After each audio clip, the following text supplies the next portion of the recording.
Welcome to the Jedi Ranger. I'm John Perry 555. So last week, the final two episodes of Star Wars Maul Shattered Lore dropped on Disney Plus. I reviewed each episode, but let's talk about the season as a whole. So let's talk about each episode. So how it's going to be structured is going to be 2 episodes for the spoiler-free reviews, then the spoiler, and just like it was airing, just all kind of lumped together. And then I'll talk about the season as a whole and a few other things that I feel like deserve talking about with everything in context rather than beforehand. Though I definitely will be talking about the art and music because there's a lot of great stuff with that I would like to discuss. Timestamps will be down below. This is going to be my spoiler-free review of Star Wars Maul Shattered Lore Season 1, Episode 1, Chapter 1, The Dark Revenge. So very much like The Mandalorian, it looks like each episode is going to be called a chapter. And this chapter, I think, has done a pretty good job at introducing us to our characters. Obviously, we know who Maul is, but we do need to be reintroduced to him, introduced to what his current goals are. And I'm not going to say much because I do not want to spoil it, but let's just say we're going to be getting a lot of criminal world activity going on. And we're also going to be getting maybe a bit, almost police procedure stuff as we are introduced to a character that we did see in the trailer, Brando Lawson. Lawson, literally Lawson his name. He's a police detective. And Maul catches his eye and because of Maul's criminal activity. We're also introduced to his droid partner nicknamed Two Boots. Technically 2B0T, so Two Boots. And honestly, I think he might be my favorite character so far. Though there are some other very interesting characters. We see Rook Cass, so she doesn't have a major role, though it seems to be the one maybe most of us know about Maul's ambitions and goals and what his long-term plan is. And then we're also introduced to Devon Izara, who is the Twi'lek Jedi that we saw in the trailer that many people think might become Darth Talon.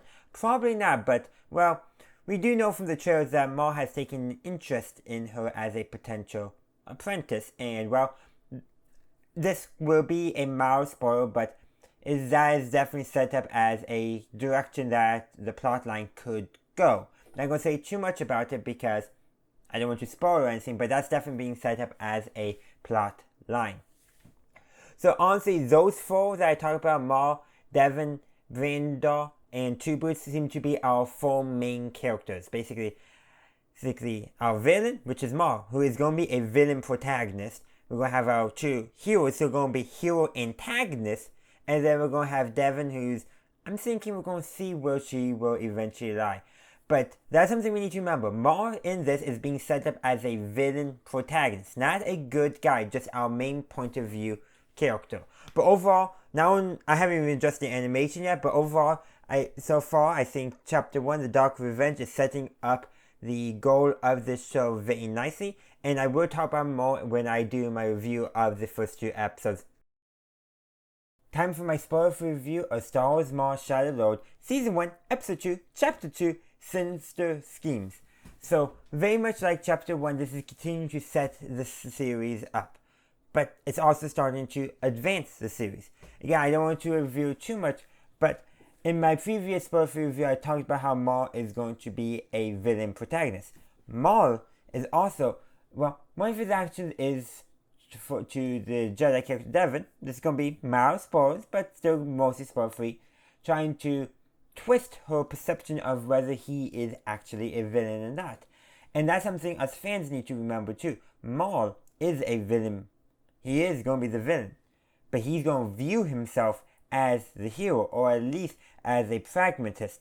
And that's something we need to consider when looking at this show. But the main thing is that, we are continuing to see these things develop. We learn a little bit more about Lawson. We're learning more about him. We actually do get to meet briefly his son. And we learn a few other things about him as well. Two Boots also has some other pretty good things. Not as much as in Chapter 1, I will admit. And we get to learn a few other things too about what's going on in the criminal underworld that Maul has, trying to retake control of, I guess we could say. Seeking some revenge, as the title of Chapter 1 implies. So yeah, there's a lot of interesting stuff being further developed.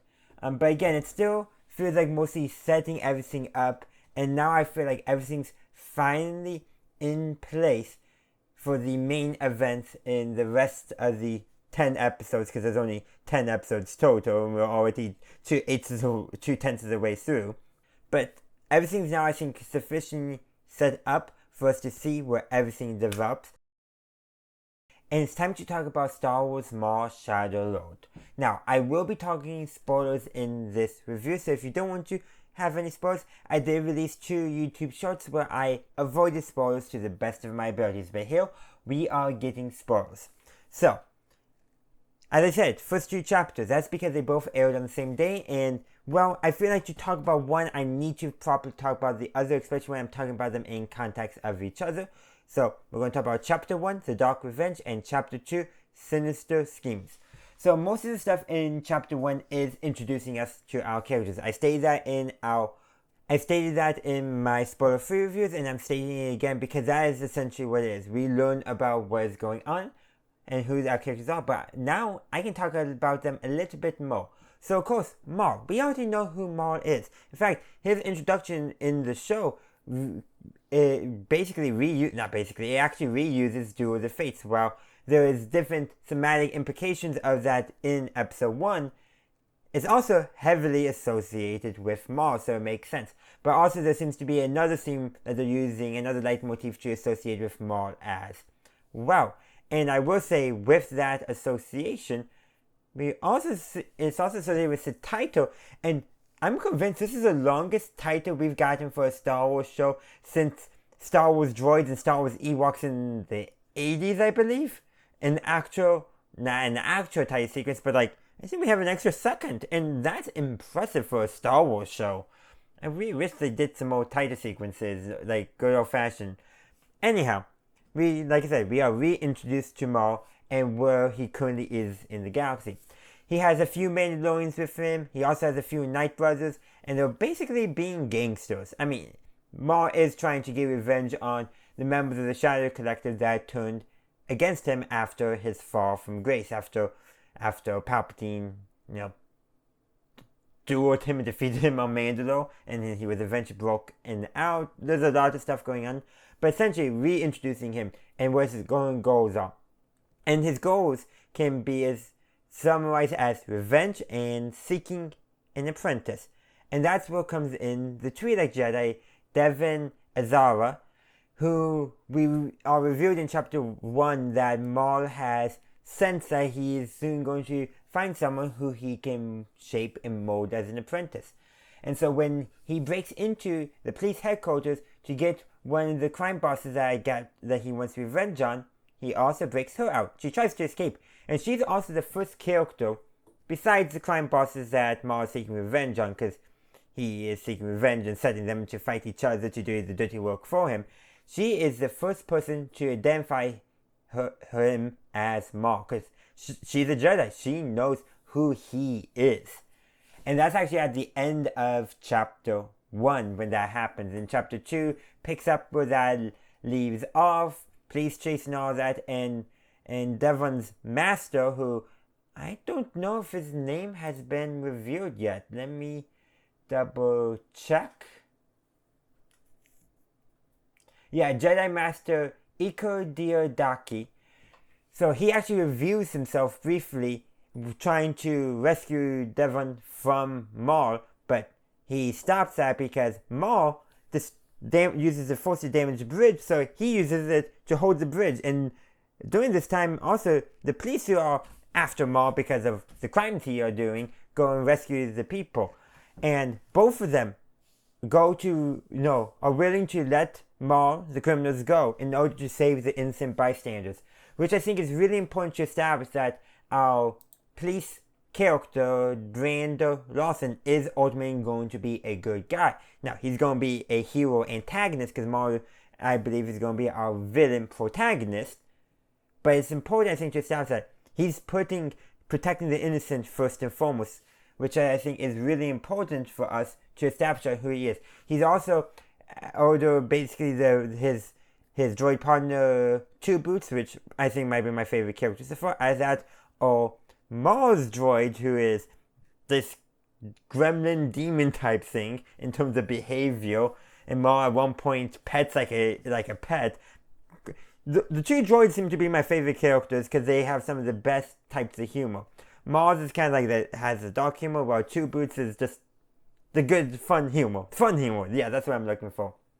But because the police department is local, now officially part of the Empire, Lawson is trying to keep this case from being taken over by the Empire.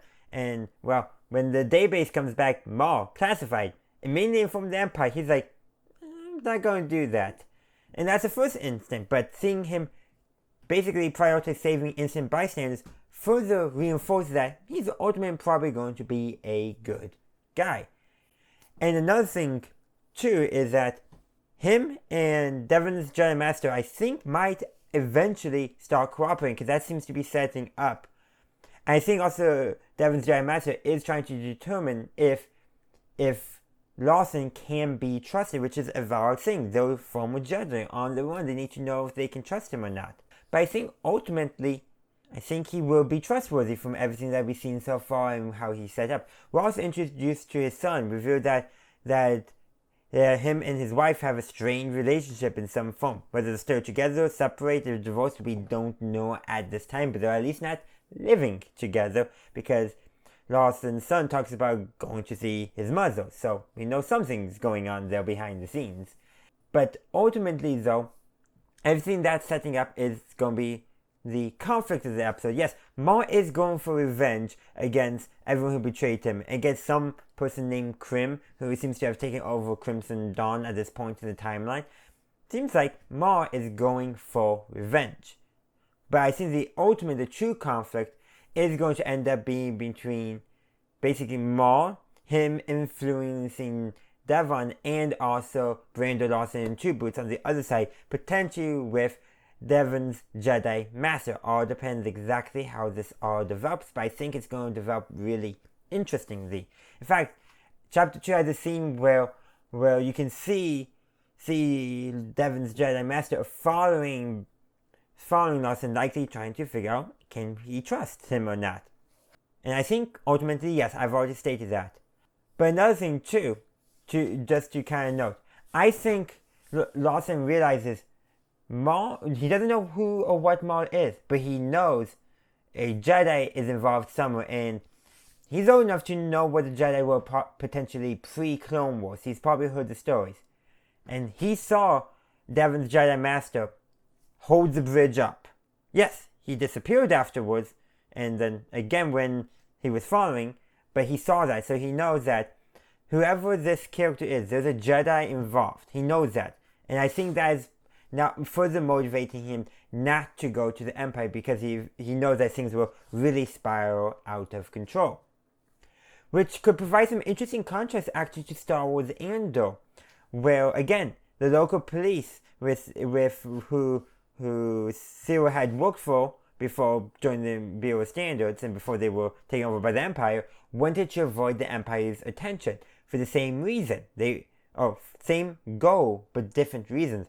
Lawson basically doesn't want the Empire getting in the way of actually policing, doing local law enforcement, dealing with local matters from the local perspective. Meanwhile, in Andor, the corporate security just wanted to do their own thing, have a cushy job, and not worry about anything. Totally different motivations, but same goal. That's probably not going to be a major plot line through the show from what I can pick up so far, but I think it's definitely something that we could see develop and could help inform our characters. Like I said, everything I've liked so far is really good. The animation is really good. The musical cues are really nicely done. Like, again, there's a lot of good stuff going on. And I think there's going to be some very nice drama. So maybe I've never actually watched The Sopranos, but maybe something from there, or even The Godfather, because they do deal with organized crime and what are the same kids in Star Wars, but organized crime. And another thing I do want to know, at the end of Chapter 2, Devon uses the Force to escape the prison that Maul put her in. He's trying to influence her to embrace the dark side. I can tell that. You can tell that. He's using some of the same terminology, some of the same pushes that he used with Ezra just phrasing things different. Remember, this is before he met Ezra. But his goal is the same. Find someone he can mold to be a weapon to serve his own aims. Devon rightly picks up that Maul is lying to her, that he is saying things to appease her that are not necessarily true. But at the same time, you can tell she is actually considering that stuff. It's like, does he have a point? Maul, I think Devon's going to start viewing as a pragmatic, maybe still not a great guy, but someone who is making pragmatic choices in a galaxy turned on its head. And I think that's going to lead to some very interesting character moments, some very interesting plot lines, some just really interesting stuff, and I just can't wait to see how that all develops. But of course, there is going to be more. There is going to be more to develop, more to talk about. And in all honesty, to get into any more, we're going to have to just wait for the next chapter, which is going to be Chapter 3, Whispers in the Unknown, on April 13th. And according to Wikipedia, at least, Chapter 4, Pride and Vengeance, when it says to play on Pride and Prejudice, is also going to be airing on the 13th. So next week, I'm also going to be talking about 2 episodes. Can we go back to 1 episode per week in 22 episode seasons, please? I would really kind of like that. That doesn't mean I'm not liking what we're getting in terms of story, but I kind of like those longer seasons where you could have an episode or 2 that is not directly related to the ongoing plot, a quick breather. Don't think we're necessarily going to get that, but what we are getting so far has been interesting, and I can't wait to see where that all develops. But you can let me know your thoughts on the first 2 chapters of Maul Shadowlord in the comment section down below. And today, we're going to be taking a spoiler-free look at Star Wars Maul Shadowlord, Season 1, Episode 3, Chapter 3, Whispers in the Unknown. So, obviously, being a serialized story, this chapter picks up where the previous chapter leaves off.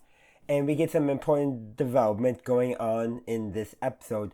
One, we get to see some relationships start to be strained, as well as some, perhaps, influence being made.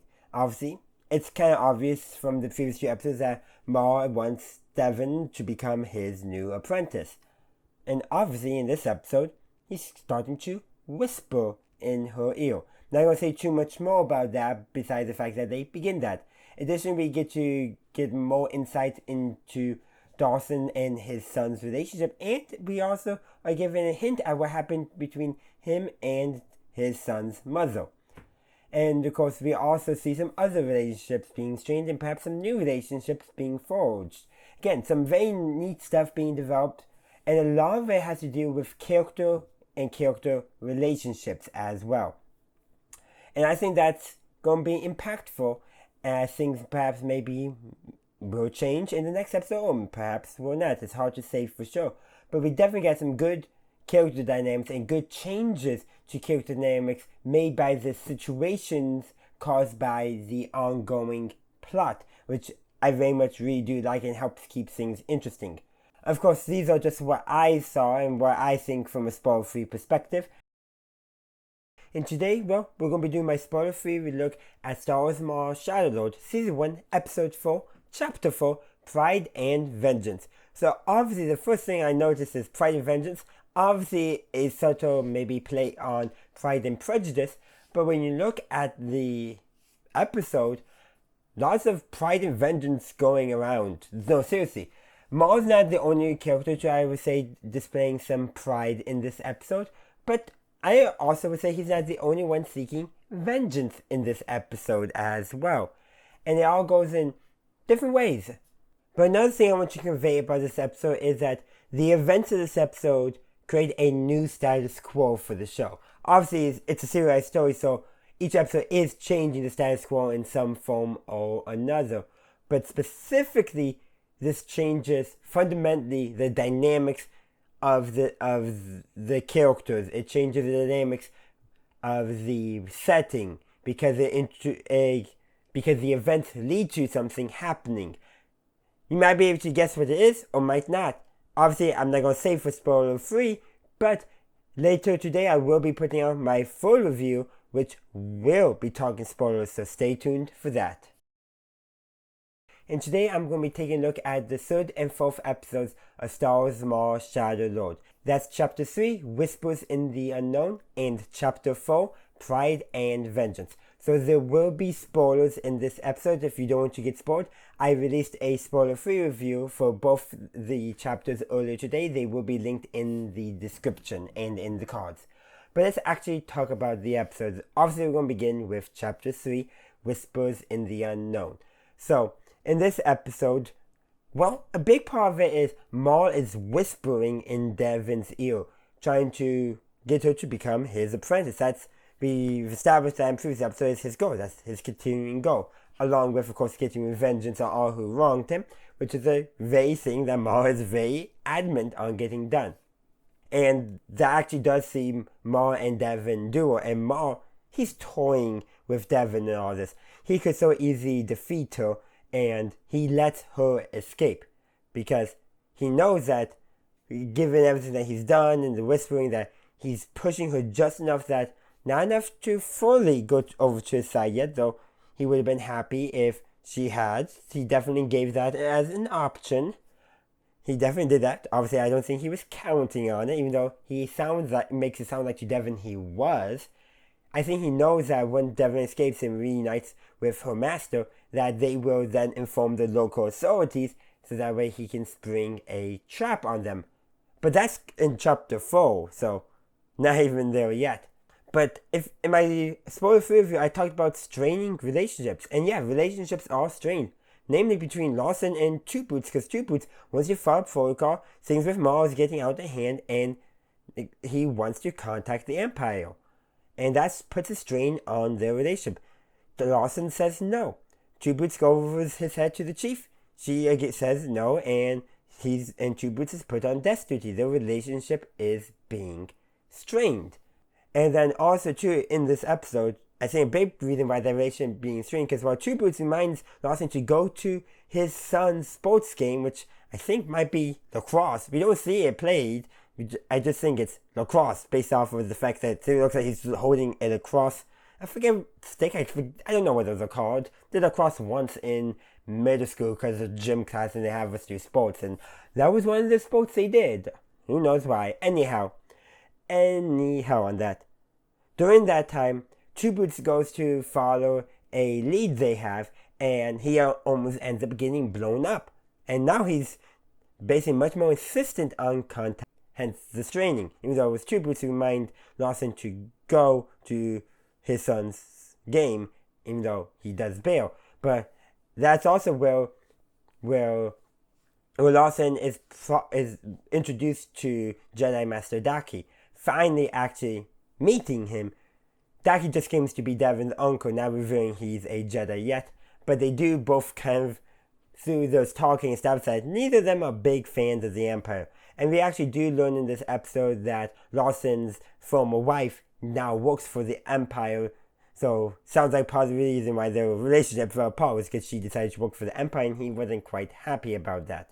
So that's Chapter 3. Lots of setting up stuff for Chapter 4, but also that whispering in Devon's ear, because we know what Maul wants for Devon, to become his apprentice. And so he's gotten all that whispering. Lots of basically trying to appeal to, I would say, almost Devon's pride, if you will, and that will come into the next episode. But very much like, no, don't you want to do more than survive? Don't you want to live? I'm simplifying, of course, because I can't beat Maul. But the point I really do want to convey is that Maul is using very slick language. And that's what the Sith do. Maul may not be a Sith per se anymore, but he still thinks and speaks like a Sith. Think of how Palpatine talked with Anakin. It's the very same thing, like coding it in terminology that won't push the potential apprentice away yet. That's what's going on here. But let's actually talk about Chapter 4, Pride and Vengeance. And yeah, Maul has some pride, but he also is seeking vengeance. He uses Vario to get into Krim's stronghold, Oblivion, so one of the leading pikes, and, well, he kills Krim, kills a bunch of men, and makes the captain of the guard the new leader of the pike sitting get, on the condition that he stays loyal to Maul. And like I said, after Devon escapes in the last episode, in this episode, she does reunite with her master, and she convinces him that they should contact Lawson to confront Maul, knowing that they're not alone enough and that Maul can't be put in danger. But also, she gets some pride, but she also is wanting vengeance on Maul, whether she admits it or not. Maul did get to her in some fashion, but we can see not fully yet, because remember, she is not on Maul's side yet. She wants to take Maul out. And let's be real, who can take Maul out? The local police don't have the resources to take Maul out on their own, and they don't have the resources to take Maul out on their own.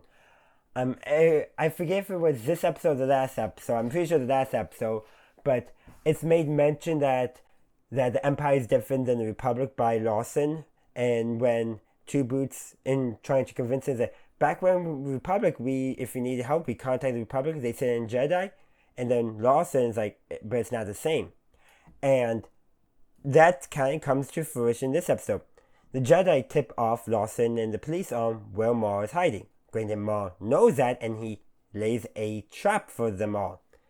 And yeah, they get confronted. A bunch of police go down, but one thing is confirmed. Lawson does confirm that Devon and Daki are Jedi. And, well, he does make sure that no one else sees. Not make sure, but he more tells them, hey, more people are coming. You can go away. I won't tell anyone. Basically, he's probably a Jedi sympathizer.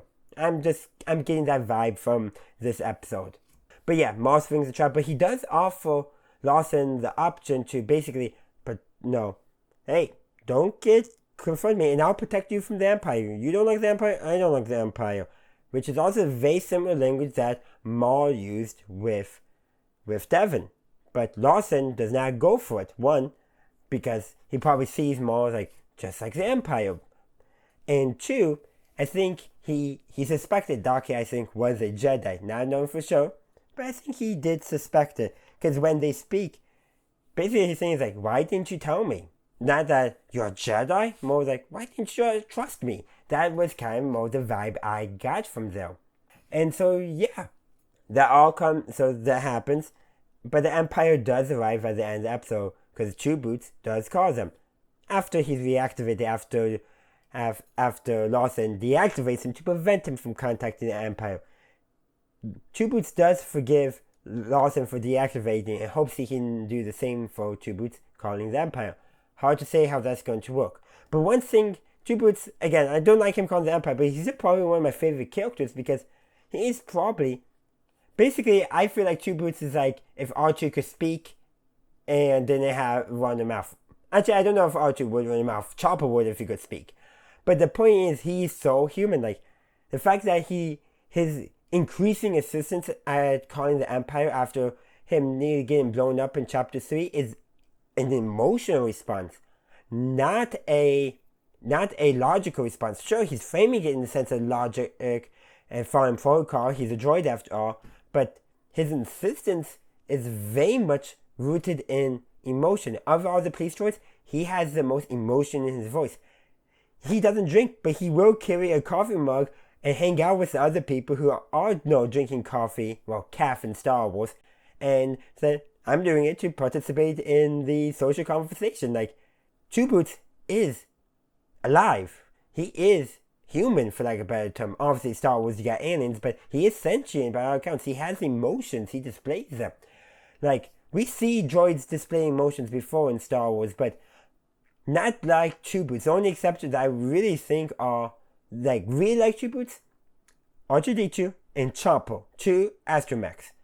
C-3PO has it to a certain extent, but not the same. And even in AP5 and Rebels, again, not quite the same, though definitely more the C-3PO. I'm just saying. But Two Boots is, in terms of droids that can speak basic, I feel like one of our most emotional droids outside of L3 from Solo. And I think that makes him a very unique character. Again, I don't like him calling him the Empire, but I understand why. He's over his head. They're dealing with a renegade Sith Lord. The Jedi are no longer around, so yeah, I understand wanting to cause some additional support. The problem is who that additional support is. The Empire. I do wonder, how would Two Boots have responded if Lawson told him he thinks that there might be Jedi on Janix to help them deal with Maul. I do wonder, because Two Boots cited the Jedi in terms of how they handled things in the past that were over their heads. Would hearing that there might have been some Jedi around, would that have eased his nose and make him less assistant? Perhaps. Perhaps not. But he is behaving emotionally, not logically. Like, yeah, he may intellectually know that the Empire coming is going to be overall bad, but he's like, but we're over our head, and protocol says this, and I need got blown up. We have to do it. So yeah, that's why he's a great character, and my favorite, despite me not liking his decision. But there's other things going on this episode. Daki gets injured by Maul, though, but he does damage one of Maul's cybernetic legs as well. But what I think that is that's going to force Devon and Daki to separate, which means Devon is going to end up drifting closer to Maul as in the remaining episodes. I think it's going to happen. I have the list of episode titles because they've already been released, and Chapter 9, Strange Allies. There's going to be some interesting allies, I think, made.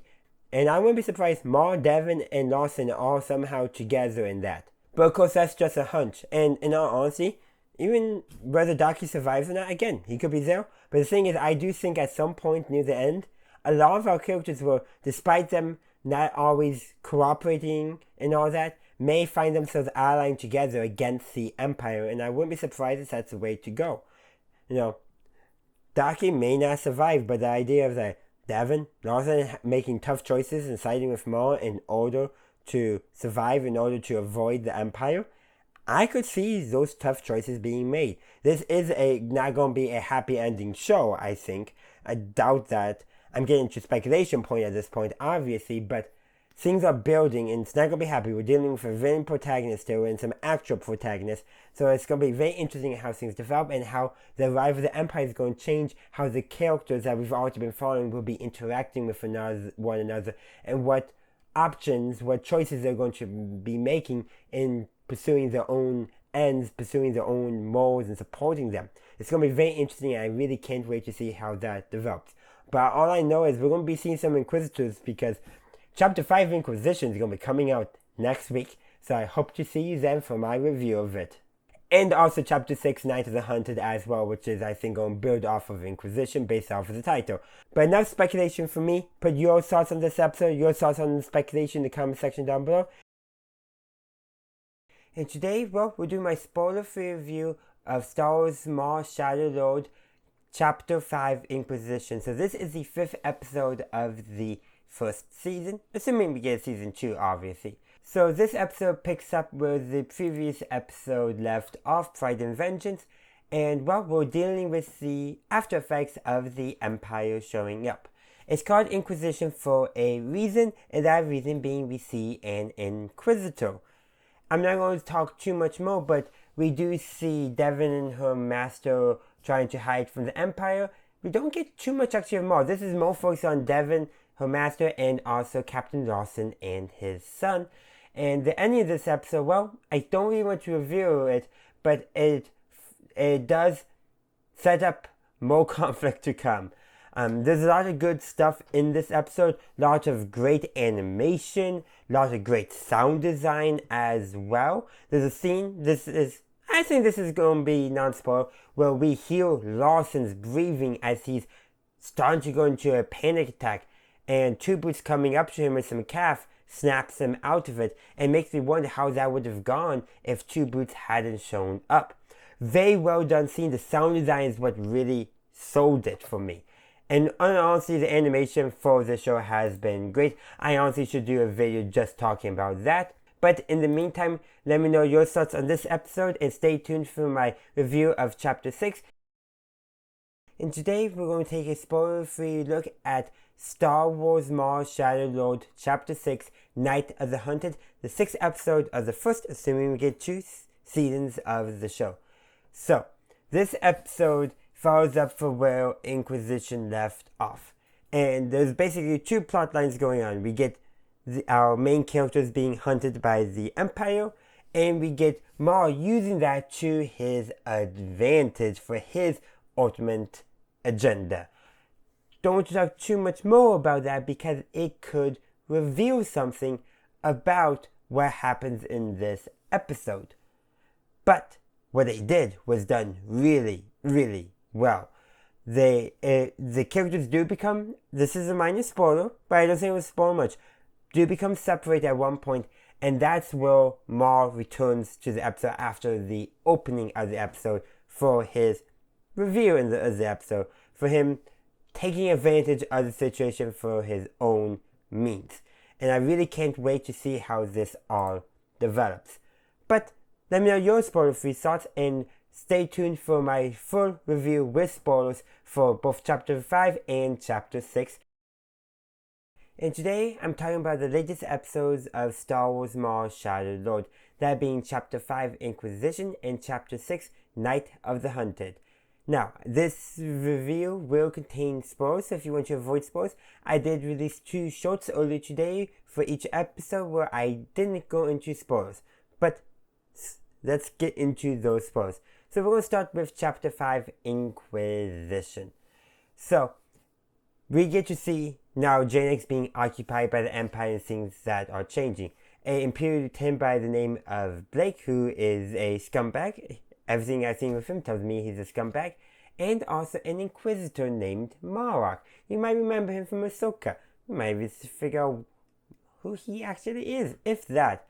But anyhow, what we do know is that they begin by interrogating Chief Kleiss, so Lawson's boss with the Janix police force, or whatever they are called.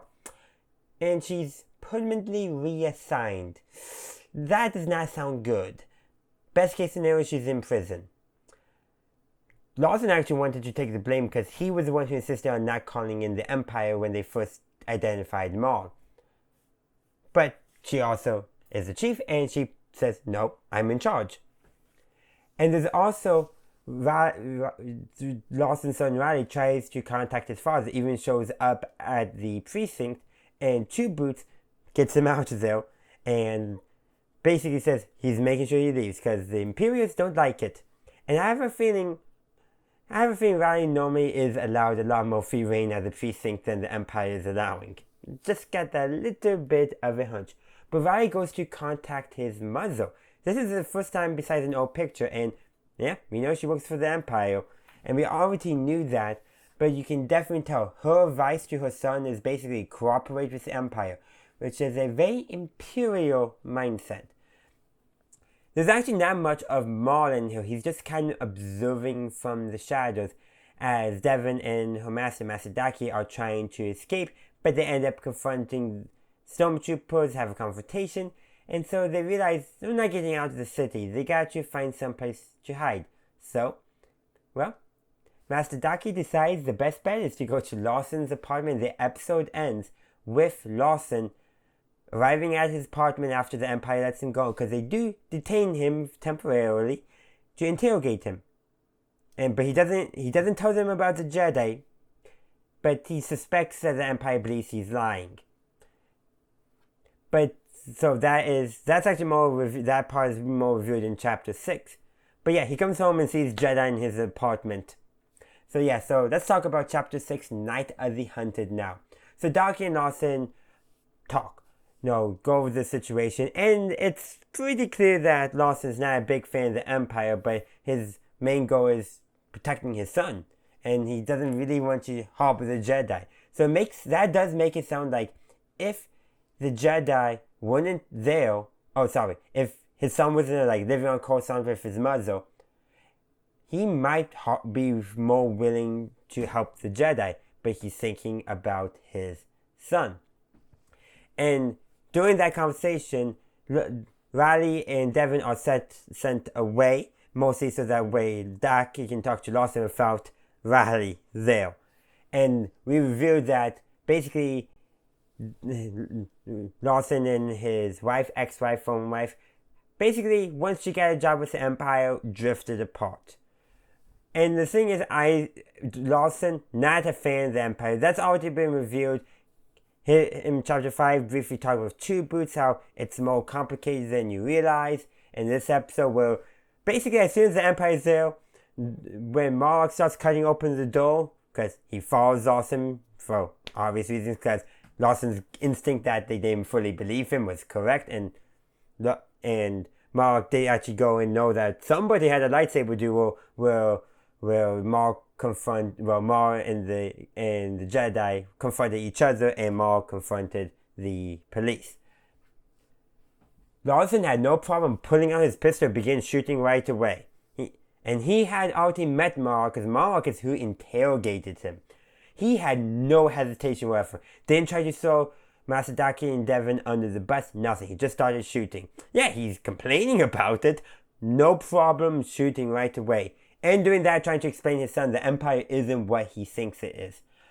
Lawson is clearly in this episode portrayed, he's not a fan of the Empire whatsoever. Part of it could be one, he knows he's in a situation there's no escaping, might as well go all in. But I suspect the thing is, he didn't need to convince himself. He didn't need convincing from Masadaki to start shooting. He just started shooting. He just needed convincing to help them because of his son. But once his son was threatened by the Empire, he started shooting, no problem. And so they do get away. We get to see Devon's flying abilities. Apparently she's never flown in LAAT before, but she's probably flown something because she did a pretty good job despite Lawson's concerns. I suspect Lawson may know his way around one of those ships too, given him asking her, does she want him to take over? But anyhow, they eventually, at Lawson's suggestion, decide to go to Sol. So Lawson's informing that we saw earlier that he's maybe a bit closer to than a normal informant. And, well, the Empire shows up. One of the patrons, I think, tips them off. And Sol realizes it's all serious because Lawson brought his son. So, while Riley apparently knew of Sol, didn't really know who she was or anything and had never really met her and vice versa. So she knows something serious is going on. And while she goes to confront the Empire, basically try to be because she owns the casino, she wants to be the owner and go down and ask why they're there. They ignore her, by the way, and she starts fighting them instantly, which is exactly what Lawson predicted. He expected it to go bad. Partially because apparently before he joined the JNX police, apparently him and Sol traveled around a bit, and she was a bounty hunter, and they got into a scrape, and if it wasn't for each other, they would have not survived. So clearly they have a bit more of a past than they even learned, but definitely they had a past. A past that created a lot of trust between the two, where they were willing to do a lot to help each other out in tough situations. And so, of course, Sol fights the Empire, so they have to run and fight the Empire as well. And so they do get separated at this point. Masadaki and Lawson hold off the Empire while Devon and Riley take the hidden turbolift into the lower levels in order to get away. Unfortunately, Maul is down there, senses Devon, and confronts them on a train. But Maul is also there because he's been watching with his little droid and all that spying, and seeing them separated, he has this perfect opportunity to try to influence Devon once again. Because remember, he wants Devon to be his apprentice. Yeah, he saves Devon and Riley by extension. Not out of the goodness of his heart, despite whatever he's trying to get them to think. Mostly Devon to think. But it does happen, and they do confront Marok together. And they are able to not defeat Marok. I bet Marok probably could, but are able to separate themselves from Marok. Because Devon cuts a coupler on the train. Smart thinking there. Should have done that a lot sooner. Anyhow, there's another thing with all this, because Masadaki and Lawson are now going to have to track them down, and they're going to find Maul, who Devon would say just saved them from Marok, who at the end of the episode goes back to the Star Destroyer and contacts his master to confirm Maul and the Jedi's presence. We don't see who his master is. It's probably Vader, but it could be the Grand Inquisitor as well. Or maybe even another Inquisitor he's been subordinated to. Given the fact that it's not being revealed, it's most likely Vader. I guess there is an off chance it could be Palpatine as well, but it's most likely Vader. So a lot does happen in these two episodes. Also too, just a few things to note. This seems to be set probably around the same time as the Bad Batch or shortly thereafter, because all the Imperial troopers are TK troopers and are still using clone trooper weaponry, are still besides the Imperial Star Destroyer, they're still using LAATs and the Republic attack shuttle that we saw in the Bad Batch. So that kind of gives you a sense of the timeline. And of course, animation and all that is good. And I should mention too, while the Chief is being interrogated, Lawson nearly has a panic attack. And doing that, we heal his breathing. Nothing else is going on, just his breathing. And only Two Boots showing up with some calf is what snaps him out of it. Then he finds out that the Chief had been permanently reassigned, which probably means either death or prison. So yeah, not a good thing. You can see why he doesn't like the Empire, and why in Chapter 6 he was so willing to just begin blasting without a kill. Like, in all honesty, he had no concern about starting blasting once he started blasting. He just went right for it. So yeah, very interesting stuff there. Sets up some very interesting stuff, especially at the end of Chapter 6. But there's another scene too in Chapter 6.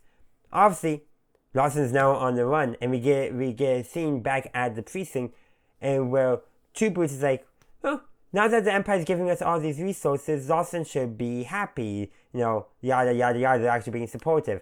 Not quite understanding Lawson's concerns, which basically Lawson does acknowledge in, I think it was in Chapter 5, basically telling Two Boots is, you just don't understand. Which is true, Two Boots doesn't. But something I can't believe I didn't notice to this episode, Two Boots is actually wearing boots. And in Chapter 6, he's talking with one of the other officers who we do see in a few other scenes in previous episodes talking about all this. And all of a sudden, wanted posters for Lawson pops up. And then the Empire, that Lieutenant Blake, tells Two Boots that his boots are not standard issue and to get rid of them. Earlier in one of my previous videos, I talked about how Two Boots seems human, seems sentient. I have a feeling, now that he's being told that he can't wear his boots, he might start understanding why Lawson was not a big fan of the Empire. And I wouldn't be surprised if that other officer, the only really human that we've seen the face of in the police force, the Genix police force, might also not be too happy about the Empire. I don't know why, that's my gut instinct. So yeah, a lot has happened and a lot is being set up. And Maul now has just maneuvered himself into a situation to manipulate Devon and show Maul to Devon to be trustworthy. Perfect manipulation. And I suspect Devon might fall for it. Even though she knows that she can't trust Maul, she might. Maybe, she might say, well, we're not allies, but we can have a truce. I have a feeling that might be the direction she's thinking of at this episode. Because in Chapter 5, while Devon and Daki were on the run, they have a conversation about Maul, about his influence and all that, and their concerns and all that. I have a feeling Mastaki is very much of survive now, we can help in the future when things are better. And that might be true. But sadly, because of Maul's influence on Devon, because of the Empire situation going on, who knows if they'll ever get to that point. But these are just all my thoughts. I would love to hear your thoughts in the comment section down below. Today I'm providing my spoiler-free review of Star Wars Maul Shadowlord, Chapter 7, Call to Oblivion. So, to keep things spoiler-free, we're of course falling off from the Night of the Hunted. Devon and Maul fought off Marok, and now Maul is going to lead Devon and by extension rally to his base, and I'm not going to talk more about that because but a lot of things happen, some dynamics change, you got some more whispering going on, and some interesting other things are developed. And now honestly, it's a great episode. I really love it. I love the tensions that we see within groups forming, and there's a lot to talk about, but the thing is, to talk about any one of them, I will have to spoil the episode. So I won't, because I'll be doing that in a different video. So later today, I will be releasing my spoiler review of Chapter 7 and also Chapter 8. So please stay tuned for that. And today, it's going to be my spoiler-free review of Star Wars Maul Shadowlord, Chapter 8, The Creeping Fear. So this episode picks up where Chapter 7, Call to Oblivion ended. I already released my spoiler-free review for that one. And of course, both these episodes will have a spoiler review later today. But this episode can be effectively divided into two parts. The more, I would say, action-side things with Devon, Masadaki, Captain Lawson, Riley, Two Boots. Minor spoilers there, I guess. But all that side things, the Empire, that's where the action is. But Maul's side of the story, that's where the creeping fear, I think, is mainly meant to be. But there is some parallels in the other storyline as well. But very much psychological look into Maul, his fear, his anger, his hate, and him using that to stay alive after the events of Chapter 7. I'm not going to say much more because that will do some spoilers.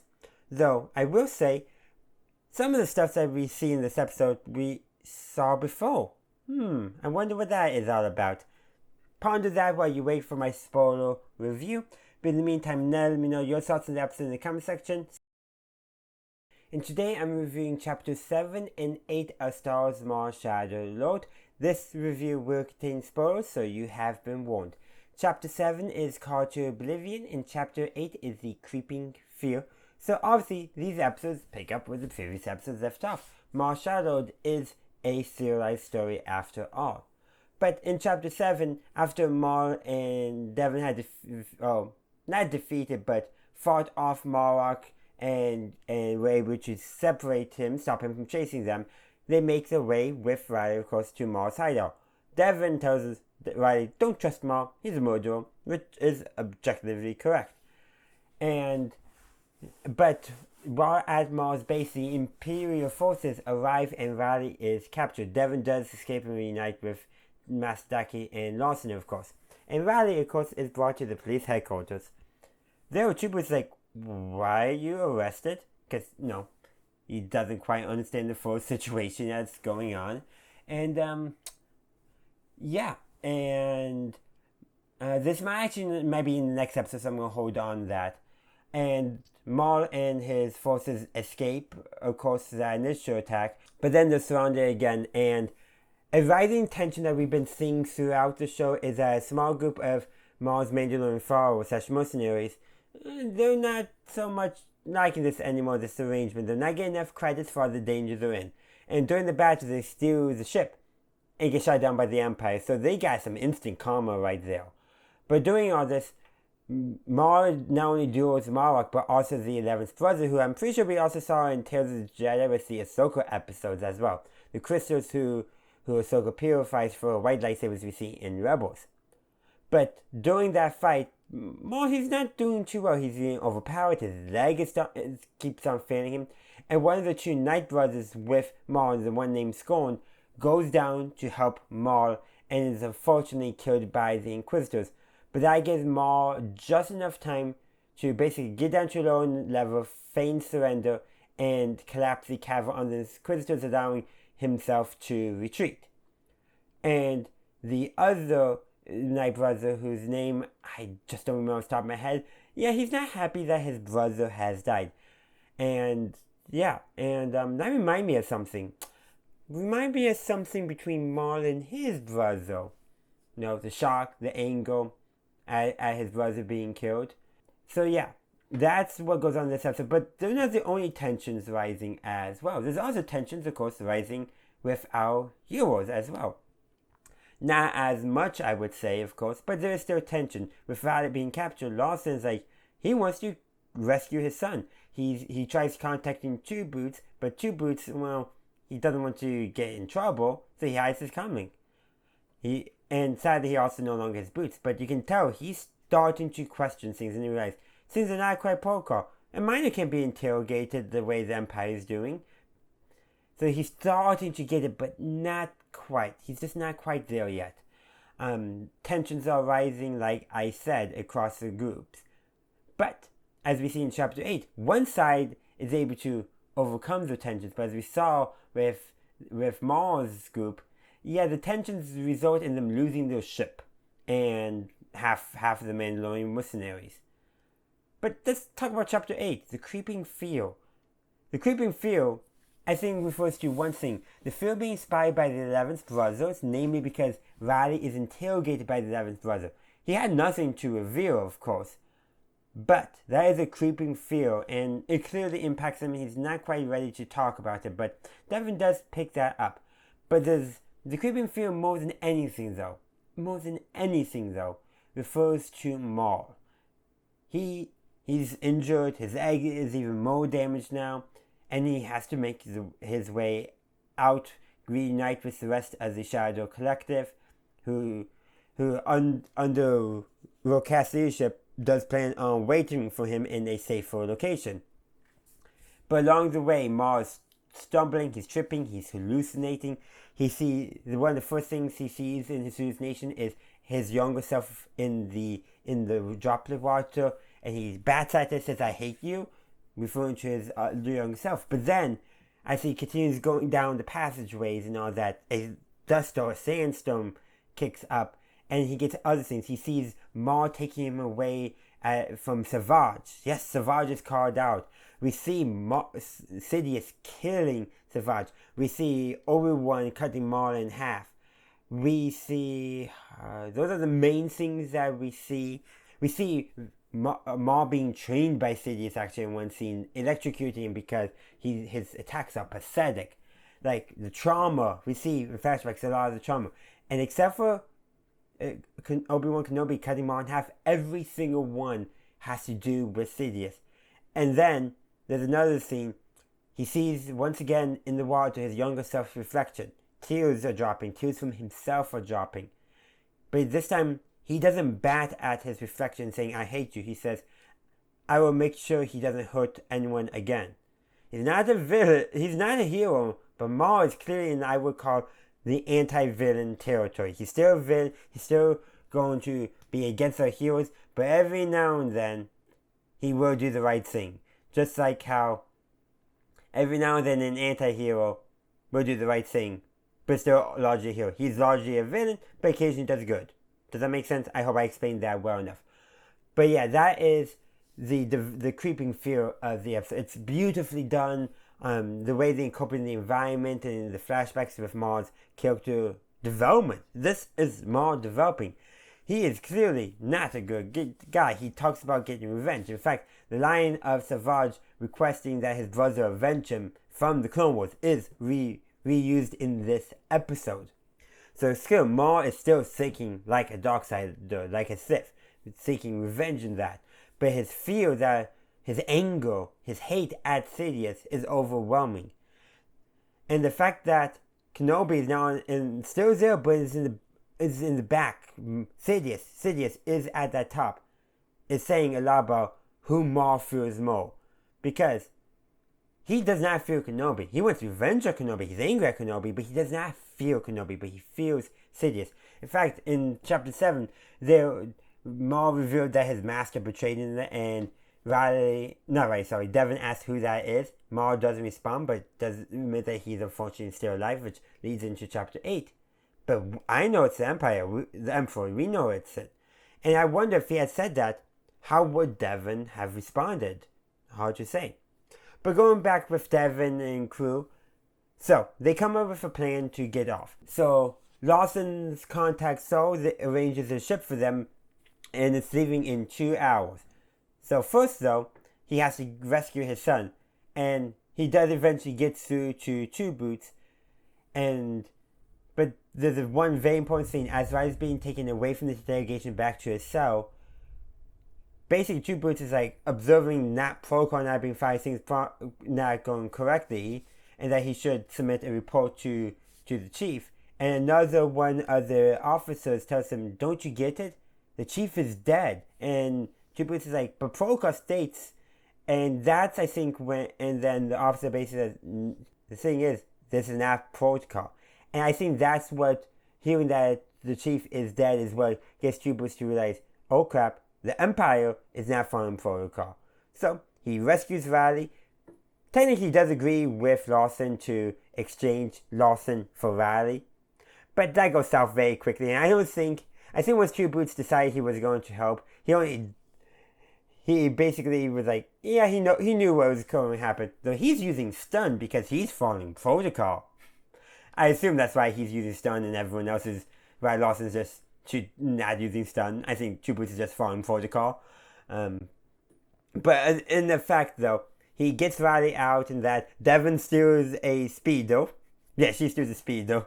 and pretty fast speeder too. And they do make the way, but along the way, that's when Devon talks to Riley and sensing the fear that the 11th brother put into him in interrogation. There's more to break down there that maybe we'll see in the next episodes, maybe not, hard to say.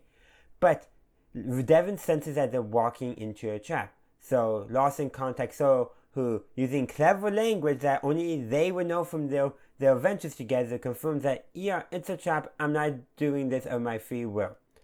So they cut a hole in the elevator to escape, and when they're not there, Saul takes her chance, and she just attacks the stormtroopers, or TK troopers at this point, shoots them all, and then destroys her own ship. Don't know if she survives or not, but I think the Imperial Lieutenant is no longer around. And that is exactly where the episode ends, except for Maul and the Shadow Collector. They take temporary refuge in Nicodemus' office. So that one crime lord that we saw at the beginning that Varia killed. And during there, Varia receives a message from Dryden Voss. So let's see how things go from here. Honestly, these 2 episodes have been amazing, have been great. There's been so many unique, interesting stuff. The animation, as always, has been beautiful. Great character development. 2 Boots come to a realization of what the Empire is. We also learned in this episode that Lawson at one time, on some case, worked with a Jedi, and because of everything he saw there, he just couldn't believe that they were traitors. And maybe he saw maybe 1 or 2, but he definitely didn't believe they were as a group, and things just didn't add up for him. Which goes back to my theory that he had a reason to not trust the Empire from the get-go. And I think I did mention one of my speculations was he worked with the Jedi at some point. And this episode confirms that. So, there's a lot more to discuss, but we got 2 more episodes left, and we'll be talking about them. Well, they're coming out on May the 4th, so Revenge of the 5th is when we're going to be talking about them. So stay tuned for that. Let me know your thoughts on these episodes in the comment section down below, and I hope to see you then. And today is my spoiler-free review of Star Wars Maul Shadow Lord, Chapter 9, Strange Allies. So, in many ways, if you could call my predictions video, I was correct. Not in everywhere, but I was correct that Maul and his group, and then Devon, Mastaki, Lawson, and that group will have to come together in order to work together to escape the Empire. That part I was correct on. That part is what I'm going to say, because somebody spoiled the ending of this episode to me on social media, and I'm not happy about it. Minor spoilers, mind you, which you could probably pick up on based on the title of Chapter 10, but still, someone spoiled it for me, and I did not appreciate that. But, yes, this episode is actually really good. I really do like, people having to work together who do not get along, questioning each other's honesty, their ability to cooperate. I do love seeing that, and that's what we see in this episode. There's actually one thing too that feels like straight out of a video game at one point, where how they had to do things in order to cooperate to get around an obstacle along their path. Not gonna say much more to spoil it, because I don't want to spoil it for you, because I was spoiled and I don't want you to be spoiled. Additionally to, I will also mention too that this episode has a sly reference for the character Starkiller, which Sam Witwer, who voices Maul in here, also voices. Very sly reference. Actually, I don't know how sly it is, but I'm just going to mention that there is a reference, but not what that reference is. But yeah, overall, really good episode. I really love seeing our characters forced to cooperate against the Empire and to survive. The question is, will this temporary alliance remain temporary long enough for them to escape or not? We just have to see in Chapter 10, The Dark Lord. And today I'm reviewing the 10th chapter of Star Wars Maul Shadow Lord. So the episode, only reviewed in the episode itself, and so I will review it, is The Dark Lord. If you watch Chapter 9, and if you know anything about Star Wars, you probably figure out what's going on in this episode. I'm not going to spell it out to you because I don't want to spoil it to you because someone spoiled it for me. Thank you very much, Reddit. But anyhow, so this episode is, like I said, the season finale, and it ends on a hopefully yet at the same time dark note. How? Well, I'm not going to reveal that to you because that's going to reveal the episode. But let's just say I was right that some characters are going to die. I'm not going to tell you who. I'm not going to tell you how. I'm just going to tell you some characters do die. In fact, in these past 2 episodes, a lot of characters technically died if you count the Stormtroopers, TK Troopers at this point in the timeline, of course. But yeah, so this episode is an emotional gut punch, and some of my predictions, like I said, did come true. It, I think, fulfilled the story very well. It sets up a future story, so I do hope we get a season 2, because it is definitely set up to become a season 2 with how the episode ended. It concluded, obviously, season 1, but it leaves open a lot for future storytelling, which is something that Star Wars does all the time, especially now. So ultimately, I do want to hear your thoughts on Chapter 10 in the comment section down below. What did you think of it? Did you like the direction it went? I largely did. There's a few things like, I don't know if I was writing the story if I do that, but I do like what they're doing, and I can't wait to see how it develops. But that's what I got to say. My spoiler-free review will be later today. And today I'm reviewing the last 2 episodes of Star Wars Maul Shadow Lord. These 2 episodes being Chapter 9, Strange Allies, and Chapter 10, The Dark Lord. I will be spoiling these episodes, so you have been warned. I released a spoiler-free version of my review earlier today, of one for each episode, of course. Links will be down below and in the cards. But let's actually talk about the 2 episodes. So in Chapter 9, Strange Allies, Maul and his crew, and then Devon, Masdaki, Lawson, Two Boots, and Riley agree to work together in order to escape Janix, to escape the Empire, because Maul has a ride off the ship thanks to Dryden Voss and Crimson Dawn. Dryden Voss also wants Maul to kill the actual leader, the current leader of Crimson Dawn, and saw him as the leader, or at least the public leader. So, we do see how that eventually goes for Dryden in Solo. To be fair, Maul doesn't do that to him. I'm just saying. And also, too, Maul has that, but he doesn't know how to get out of the city, and he knows he can't take on the entirety of the Empire. He may be, a dark sider, but he's not crazy. He knows he has his limits, especially because his leg is not cooperating. But Lawson, he has a way off, or at least Maul thinks he does. And Lawson does have a plan on how to get out of the city. So they have to work together. And during this, you can almost see, and this continues into the next episode, Masdaki and Maul being basically the angel and the devil on Devon's shoulders. Masdaki advocating for caution, for patience, waiting things out rather than rushing in, which Maul keeps on doing.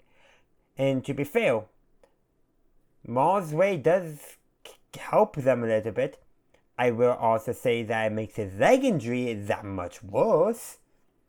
And that's something too. Masdaki was injured way back when they were fighting Maul and Fnatic a bit earlier, several episodes ago. But the thing is, he keeps on going, and his injury does not, he grunts, he bears with it, and he keeps on moving. Meanwhile, Maul, whenever his leg acts up, he has to stop, hit it, whatever.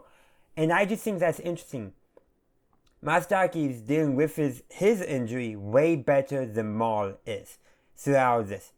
Suggesting that Masdaki, he has a better approach for actually dealing with his pain and all that than Maul, who just buries it or lets it explode.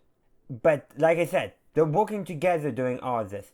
And there comes a scene where they have to cross a toxic river because apparently the city's industrial outputs are just dumping toxic waste wherever. And Tubu say, I should report this to the relevant authorities. And then everyone looks at him and says, actually, maybe not top priority right now. I just love that scene right there. It's like, yeah, you can report it, but you're on the run right now, Two Boots. But crossing that, there is one skiff. There's 2, but only one's operational. In order to get them actually across, but can only hold 2 of them at a time, so they have to work together to get across. And then the Inquisitors and the Empire show up. They really should have capped the tunnel behind them. They really, really should have. Don't know why they didn't. That seems like up Maul's alley.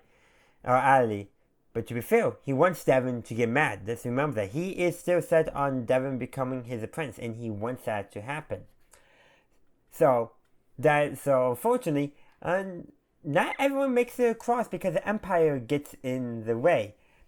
Obviously, Devon, Maul, and Masdaki make it across, so do Lawson, Riley, and Two Boots. Also, one of the main mercenaries and Rookcast also make it across along with Two Boots and Vario. So, the Night Brothers with Maul, I forget their names. The other one finally also dies. So, his brother died saving Maul, and well, he dies. Let's see. He grabs a stormtrooper to take a bunch of shots of him, and he takes out like 3 more TK troopers, I should say, not stormtroopers. And he keeps on getting shot, and then he throws his 3 throwing knives at 3 TK troopers, taking them out, and then he jumps at and pushes 3 more into the toxic river with him. So, you can't say he didn't go out like a badass, because he certainly went out. And of course, a couple of and the other 2 Mandalorian mercenaries also don't make it. So they lose quite a bit of Maul's side. Everyone who was not on Maul's side makes it across, but not everyone on Maul's side. And so that all goes together. But during this too, Maul's droid gets destroyed and falls into the toxic waste by one of the Inquisitors. I think it might have been Marlock. And Maul, oh boy, does he get mad. You just killed Maul's dog. He is not happy with you. Because throughout this show, the only character I feel like Maul has shown genuine affection to is that droid. I forget his name, but it's the only one Maul ever seems to hold affection to. So he gets mad, he yells, but he splits his lightsaber in two, which we knew he could do. And he fights, and then he jumps across, and when he lands, he's holding his lightsabers, just like Starkiller does in a lot of Star Wars The Force Unleashed. If you don't know, Maul in this show has been voiced by Sam Witwer, who also voiced Starkiller Galen Merrick in The Force Unleashed. And that scene, they're having him do a weird and then jump across and land and hold his lightsabers in such a way was pure reference to The Force Unleashed. If it wasn't, I do not know what they were planning, and they should have actually done that because they did it. They had to have done it. So they get across that river. The Inquisitors can't cross because it's just too far for anyone, even with the Force, to jump. And so they leave the city, and then boom. And that, I was gonna say dun dun dun. It should be da da da da da da, because guess who is coming out of the fog? Darth Vader. After he kills the Mandalorian mercenary and Rookcast. Yeah. So they have to confront Darth Vader, and that's the Dark Lord who takes the title of Chapter 10. And now we're into Chapter 10. So they decide they're going to split up. Maul and the Jedi are going to engage Vader, while Vario, Two Boots, and the Lawsons continue on to the rendezvous point. And when they get there, there's a bunch of Stormtroopers, TK Troopers. The Empire's already there. So, yeah, they have to do that. They actually do temporarily commandeer the Empire's blaster cannon to take out the Lambda-class shuttle, showing more Empire stuff, rather than just using leftover Clone War gear. But during all this, Maul is continuing urging Devon to use her aggression against Vader. Masdaki figures out it has to be a Sith Lord, and so does Maul. And he's also mad because he sees Vader as his replacement. And given what everything from the Siege of Mandalore, he probably suspects it might be Anakin Skywalker. He may not know for sure Vader is Anakin, but he might suspect it. Doesn't really matter because his goal is to get Devon to release her anger, release her frustrations and aggression, and fight aggressively. He's trying to even convince Masdaki of that as well, who is still advocating for patience and all that. Well, eventually, during their duel, the Inquisitors also arrive and all that. There's actually a brief moment where Masdaki gives Devon his saber in order so that way she can defend herself a little bit better. I was really hoping she would take up Masdaki's saber at some point in this episode, especially after Masdaki is killed by Vader. Devon senses that, and she gets very angry, just like Maul wanted when he deliberately left Masadaki and pushed him towards Vader, unbalancing him. And I think Daki knew what was going to happen there. So, unfortunately, Masadaki, like I said, he does not make it. And unfortunately, I don't know if anyone is going to be around to give Devon the actual comfort that she needs, because the only other person who has his experience and I think the ability to help her is Lawson, who he sacrifices himself so that Two Boots and his son Riley are able to get aboard the ship. So both Masadaki and Lawson died. I predicted Two Boots because I think that would have hurt us, the audience, the most, but this is actually what hurts our characters the most. Two Boots is there for Riley. I don't, and technically Moura is there for Devon in his own twisted way to make her his apprentice, which, yeah. She loses her lightsaber fighting the Inquisitor. She does not pick it up. She leaves the planet with using Maul's lightsaber. She does not pick up her lightsaber. She does not pick up Masadaki's lightsaber. She leaves with Maul's lightsaber. And at the end, she tells Maul she's ready for him to train her. She's fallen to the dark side, more or less. I still think there is a chance for her. One, I think Riley has a crush on her. I honestly think so, given just the way, he called out to her at a few moments. Just nothing obvious, but enough to say like, you could have called out to anyone else in that area. No, Two Boots would have worked. Masadaki would have worked. Your father would have worked. But no, in that moment you called out to Devon. I think you, and just a few other things, just tells me I think you have a crush on her. I think literally just a crush. I don't think anything will come of it. But he has Two Boots to help him deal with the grief of his father's passing, and Two Boots will be there for Riley. Devon has no one. But potentially, I could see Riley stepping up to help Devon deal with her grief in a healthier way, because he had Two Boots to help him. And that's ultimately where I think is going to go. But series ends, we don't know. I could be totally wrong, and I probably am. And I hope we get a season 2, because it's set up perfectly for a season 2. We need to know what happens. Does Devon truly fall to the dark side? Does she become more of a, I hate to use the term, but gray Jedi? Or does she regain her balance at some point, realize Maul is twisting her to the dark side, and is able to come back to the light? I don't know. All I know is by the time of Star Wars Rebels, Maul is by himself. There's no Devon there. There's no one there for him. So, clearly she does not stay around forever. So, tragic ending no matter what. I doubt it's going to be happy, but you never know. And also, Dryden is now going to be leading Crimson Dawn. We knew that. Thank you, Solo Star Wars Story. And that's also how we knew Maul had to survive plus that in Rebels. But ultimately, yeah, this episode ends on a dark note. Just like in Star Wars Jedi Fallen Order, the only way to survive Vader is to run, to escape. And I do wonder what's going to happen next, because they've already had Vader as the climax of Season 1. If they ever do a Season 2, will having Vader as the climax work? Because I don't think Palpatine's going to work, because given that Maul's entire goal is revenge on Palpatine, now he's gotten Devon to want revenge on Vader for killing Masadaki. And also for killing Lawson, because you can tell, seeing Riley broken is as the death of his father at the hands of the Empire, Devon's not too happy about either. So she has ample reason to want revenge against the Empire. And also for, destroying the Jedi Order as well. So, where this all will end up, I don't know, but it's perfectly set up for a Season 2, for a book, wherever. They have it set up excellently. And I honestly can't wait to see how it goes. We have a bunch of characters who are broken. Both Devon and Riley are broken. I think Riley is in the better position because he has Two Boots to help him deal with his grief in a healthy way. Meanwhile, Devon's being whispered, being corrupted by Maul, who's going to encourage her to give into her anger, give into her aggression, her fear, her frustrations, embrace the darkness within her to get revenge. Not justice, revenge. Riley has Two Boots. That's going to make a huge difference in, I think, how they deal with it. But we don't know, because that's where the episode ends, where the season ends, which is a perfect place to end the season, because it leaves us wanting that more.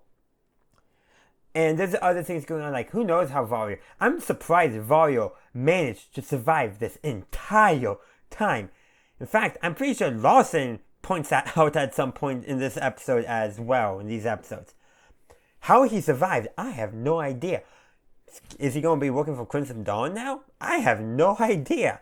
But he somehow managed to survive. Maul was the only character I knew for sure was going to survive. Devon, I figure, pretty likely, same thing with Riley, just they're too young to die and too much story potential there. Lawson, Masdaki, and Two Boots made the most sense. I never even considered Vario surviving, and yet somehow he is the one who survived. Who didn't die. It is what it is. So, you can let me know your thoughts, but there's so much more to talk about. Next week, of course, I'll be releasing my entire Maul's Shadow, obviously Season 1 review video. And so, we're going to talk about some more stuff next week. Every episode, everything like that, so stay tuned for that. Mostly what I'm going to be adding is going to be more about the art, because the art and sound design, the music, I want to dedicate a lot to that, so stay tuned for that. And of course, let me know your thoughts on chapters 9 and 10 in the comment section down below. So now that I've talked about each episode in isolation, more or less, because it is a serialized story, let's talk about things as a whole. Obviously, we have our main plot. That is everyone trying to stay out of the Empire's Hill and achieve their own agenda. There it is.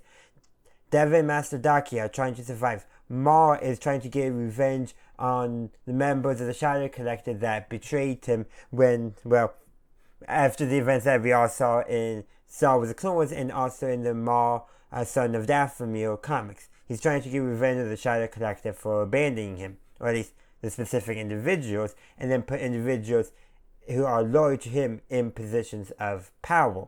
So that is his goal, his agenda. But he's also seeking an apprentice, and he's seeking that apprentice in Devon.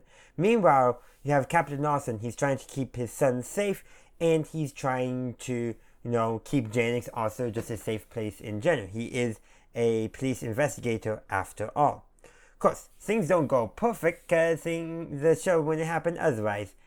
And there's a few things I kind of want to address I haven't addressed later in this episode. It's established pretty early on that Lawson and his wife had split, that they're no longer together. Whether it's the divorce or the separation, we don't quite know. And we know from later episodes that it's partially because she got a job with the Empire. But when he chooses to sacrifice himself in chapter 10 in order to give Two Boots and obviously Riley, telling Two Boots, hey, make sure Riley gets off the sword safely, he tells Two Boots to take Riley to his mother.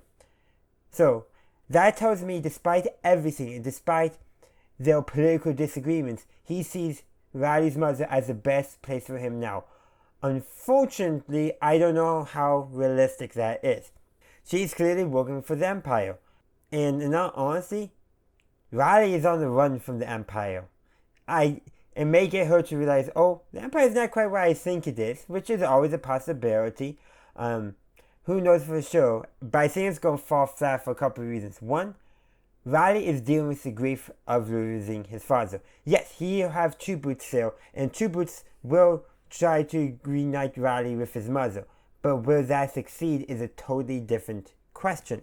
I could see Riley definitely going down, not necessarily a dark path, but I could see Riley as somebody with his anger joining Saw Gerrera's partisans. I could see that happening. He may not. He may, kind of lie low. He may get involved in the criminal underworld because look who rescued them all.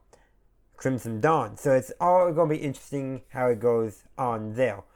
Then, of course, we got everything with Devon. She's clearly falling down the dark side. She will not become Darth Talon, guys. For one, Darth Talon is Legends. And two, Maul is not even a Darth. So why would Devon take on a new name called Darth Talon? In all honesty, given what we've seen of Maul, I don't think he has any incentive to give Devon a Sith name or anything like that. I just don't see that as part of his MO, his modus operandi. Devon is falling to the dark side, but she will not be Darth Talon. There might be allusions to him, just like we saw some allusions to Starkiller with Maul in the show, especially near the end. which was more of a wink wink nudge nudge, voiced by the same voice actor kind of deal. So obviously I don't think that stuff is going to lead anywhere in terms of, ooh, fancy stuff with Darth talent. No. But the way things are going to lead is going to be very interesting. Varia is going to probably try to either establish a new criminal Quinto and embed himself in Crimson Dawn. He's going to try to climb the ladder there. He knows what he's going to do. Two Boots is going to be interesting because he will be endeavoring to bring Valia to his mother. But like I said, I don't know if that's always going to work out. But that's really all that there is to talk about in terms of the characters, the arcs. Because, yeah, Masdaki and Lawson, their arcs can't go anywhere unless somehow they survived. Which is more likely, I think, for Lawson. Survive, barely alive, captured by the Empire. That could happen. I doubt it, but man, would that be crazy. Not gonna happen. If I do see that happening, I'll be shocked because I think Star Wars has hopefully learned a lesson about bringing characters back. The fans are not always receptive to that, Darth Maul being like the one exception to that. But who knows? Who knows? But now I want to move on to talk about something else. And that something else is the artwork and the sound design of Maul Shadow Lord. So throughout my reviews of the individual episodes, I think I alluded to the fact that I think the artwork, the music of Star Wars Maul Shadow Lord is amazing, and I want to further elaborate on that. So, Maul Shadow Lord, in case you can't tell from the images I've been sharing, has this watercolor aesthetic to it, which I think does a really great job of conveying almost the chaotic nature that is being shown in the animation. One thing I heard, I don't know if it's true, though I think it is that what they did for certain scenes is that they made watercolors. They did paintings, like some of the backgrounds supposedly actual matte paintings that they scanned in and then put the animation on top of. Now for the lightsabers, they basically painted a lightsaber image and then scanned it in and used that as a basis, as a still image to make their animation from. And other things like that. But the kind of washed out and probably faded, dull, but washed out in the sense of the colors blending together of non-crisp edges is amazing.